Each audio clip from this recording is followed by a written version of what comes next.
Hi అండి అందరికీ. నేను మీ సీత. ఎలా ఉన్నారండి అందరూ? బాగున్నారు కదా? నేనైతే చాలా బాగున్నానండి. మీరు కూడా బాగుండాలని మనస్ఫూర్తిగా కోరుకుంటున్నాను. ఫస్ట్ టైం నా వీడియో చూస్తుంటే ప్లీజ్ సబ్స్క్రైబ్. ఈరోజు రెసిపీ వచ్చేసి మునగాకు పప్పు అండి. ఆషాఢ మాసంలో ఒక్కసారైనా తినాల్సిన మునగాకు ఒక్కసారైనా తినాలండి ఈ మునగాకు పప్పు. చాలా టేస్టీగా ఉంటుంది. మునగాకు తినడం వల్ల ఐరన్, కాల్షియం ఇంకా ఒంట్లో రక్తం తక్కువగా ఉండే వాళ్ళకి చాలా మంచిదండి. కంటి చూపును కూడా చాలా బాగా మెరుగుపరుస్తుంది ఈ మునగాకు. మునగాకులో అనేక ఆరోగ్య ప్రయోజనాలైతే ఉన్నాయండి. ఈ మునగాకు ఈ ఆషాఢ మాసంలో ఒక్కసారైనా తినాలండి. ఎంతో టేస్టీగా ఉండే మునగాకు పప్పునైతే ఏ విధంగా తయారు చేసుకుందామో మీకైతే చూపిస్తానండి. చాలా సింపుల్‌గా టేస్టీగా చేసుకోవచ్చండి ఈ మునగాకు పప్పు. పసరవాసన రాకుండా మునగాకు పసరవాసన వస్తదంటారు కదా! అలా రాకుండా ఎంతో టేస్టీగా ఉండేలా అయితే మీకైతే చెప్తానండి. దాన్ని ఏ విధంగా తయారు చేసుకుందామో చూసేద్దాం రండి. ముందుగా ఇలా మునగాకునైతే శుభ్రం చేసుకొని పెట్టుకున్నానండి. ఒక ప్లేట్‌లో వేసుకొని శుభ్రం చేసుకొని పెట్టుకున్నాను. చూసారు కదా! ఈ విధంగా కాడలన్నిటిని తీసుకుని ఆకులు మాత్రమే తీసుకున్నానండి. ఇలా ఆకులు తీసుకుని ఇది పక్కన పెట్టేసుకుందాం. ఇప్పుడైతే నేను ఒక కప్పుతో అయితే కందిపప్పునైతే తీసుకున్నానండి. ఇలా తీసుకొని ఒక కుక్కర్ తీసుకున్నానండి. కుక్కర్‌లో అయితే ఈ కందిపప్పునైతే వేసేసుకుంటున్నాను. ఇలా కందిపప్పు వేసుకొని ఒక 2, 3 సార్లు అయితే శుభ్రంగా పప్పునైతే కడిగేసుకుందామండి. ఇలా కడిగేసుకున్న వాటిలో అయితే మనం మునగాకును కూడా శుభ్రంగా కడిగేసుకోవాలండి. ఇలా కడిగేసుకున్న మునగాకునైతే కుక్కర్‌లో వేసేసుకుందామండి. ఇలా వేసేసుకొని ఇందులో అయితే ఒక 2 టమాటాలనైతే ఈ విధంగా ముక్కల కింద అయితే కోసానండి. అవి కూడా వేసేసుకున్నాను. అలాగే ఒక ఉల్లిపాయలు కూడా వేసుకున్నాను. ఉల్లిపాయ ముక్కలు కూడా. అలాగే పచ్చిమిర్చి అండి. నేను ఒక 5, 6 పచ్చిమిర్చి దాకా వేసుకున్నాను.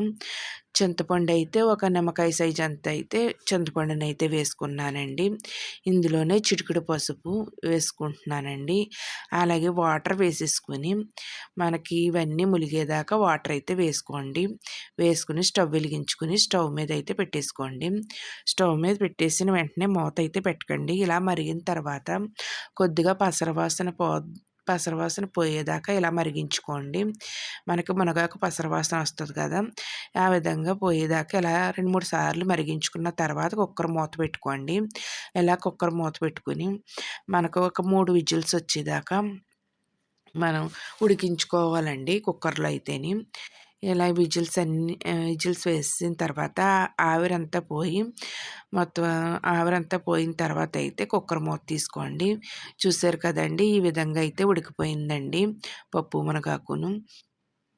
దీన్ని ఇంకొంచెం పలసగా ఉంది అనుకుంటే మనం స్టవ్ మీద పెట్టుకొని బాగా దగ్గరికి ఉడికించుకోవాలండి.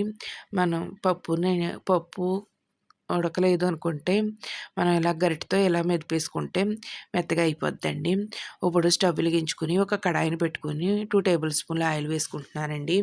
ఆయిల్ వేసుకుని ఒక స్పూను శనగపప్పు, ఒక స్పూను మినపప్పు, అలాగే వెల్లుల్లి రబ్బలు వేసుకున్నానండి. ఒక 10 దాకా వెల్లుల్లి రబ్బలు, అర స్పూన్ ఆవాలు, అర టీ స్పూన్ జీలకర్ర, ఎండుమిర్చిని ఒక 3 ఇలా చిదుముకొని అయితే వేసుకున్నానండి. ఒక రబ్బ కరివేపాకు వేసేసుకున్నాను. అలాగే సన్నగా తరిగిన కొత్తిమీరను కూడా వేసేసుకున్నానండి.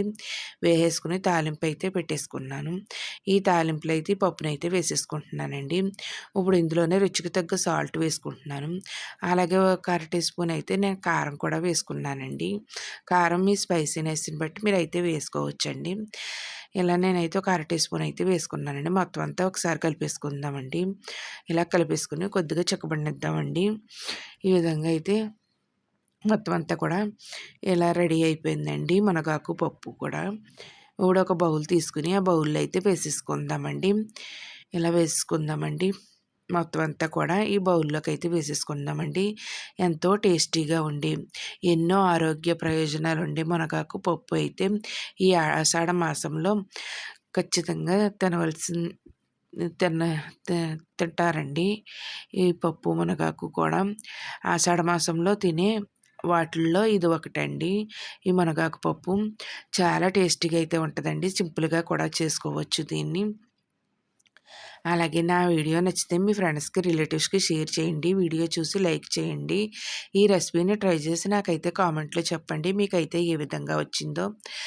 బాయ్ అండి. నెక్స్ట్ వీడియోలో కలుసుకుందాం.